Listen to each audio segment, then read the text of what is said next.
sometimes in life we need a little coaching, and I'm not talking about sports. We're going to talk about life coach. Ashley Rae and Molly are back with us today from It's Your Brand Coaching, and we have talked in the past about the benefits of coaching, but today we're going to talk specifically about choosing the right coach. Yes. Welcome, ladies. Thank you for coming back on the show. Thanks for having us. And so you have 8 great points. Yes. Where do you want to start?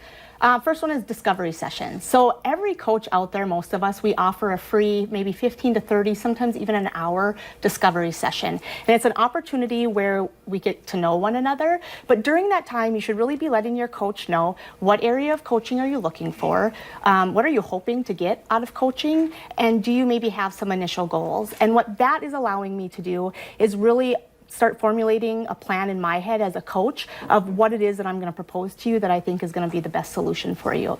The second one would be rapport.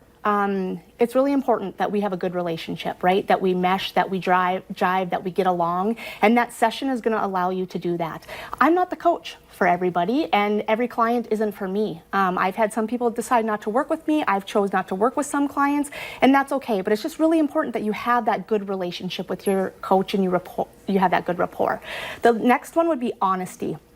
You need to get the feeling that your coach is going to be honest with you.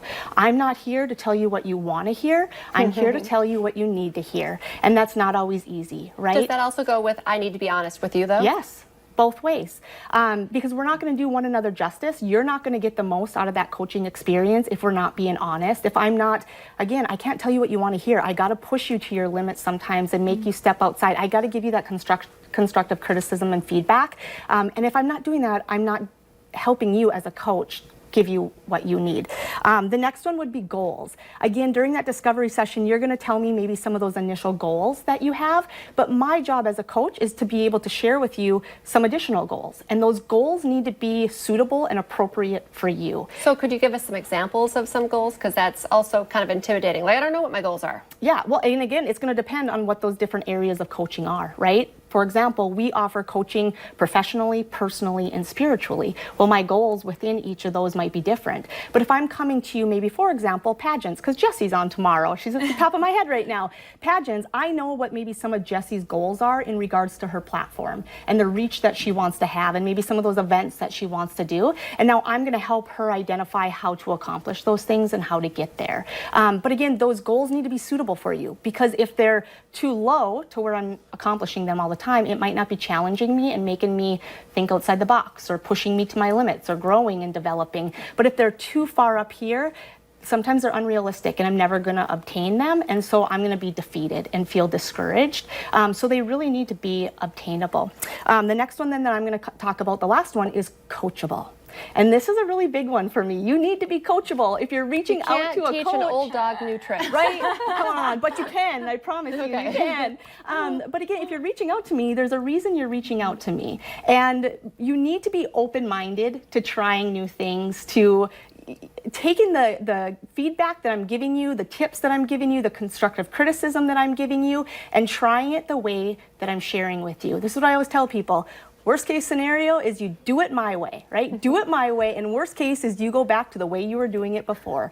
Best case, you're going to do it the way I'm teaching you. And because that's my job as a coach, right? Is to help you see it from a different perspective and try new things from what you have been doing and to get out of your old ways. I promise I can teach you new tricks. I didn't know I needed a life coach until right now. No, I know. She was like, sign me up. I know. Yeah. So Molly, you have a couple more before so there's a you couple sign more. on. Before you sign on with Abby. Yeah, and with the expertise is what you really want to look for. So does that coach have the experience that is suitable for you and what you're looking for? Sometimes it does help to get an outside perspective from somebody from a different field, but it's really going to be the most beneficial for you to be able to work with a coach who does have that expertise in that area that you're looking for. And then of course the programs, what kind of programs are you looking for? Check those out and see what is perfect for you, what you're looking for. And some coaches don't even offer specific programs. They maybe have a base guideline, but a lot of times they will specifically customize a program for you based off of that discovery session that Ashley mentioned earlier. So then it's really suited to your needs and adapted specifically for you and what you're looking to get out of it, which is great. And then finally, of course, fees. Every coach has fees, and so it's really important to be able to take the time to learn about those programs, what those fees cost to ensure that they can fit into your budget, whether it is that program that might be 6 or more sessions, or maybe it's one individual session. And then one other thing to say about that is that some people do find it a little difficult to justify paying for a coach when it's not a tangible item they're purchasing, like a cup of coffee or this jacket that I'm wearing. And, but the truth is that you're the one doing the work, and you're paying the coach to help you guide you through that journey. And so it's truly an investment in yourself and your growth. Molly and Ashley Rae, thank you so much for coming in today. We put up as well your website so people can contact you and check out those 8 reasons why you guys might be a great pair as well. Absolutely. Stay with us. Coming up next, we're going to check in with Chris Berg live at Aspire Optical for their summer block party.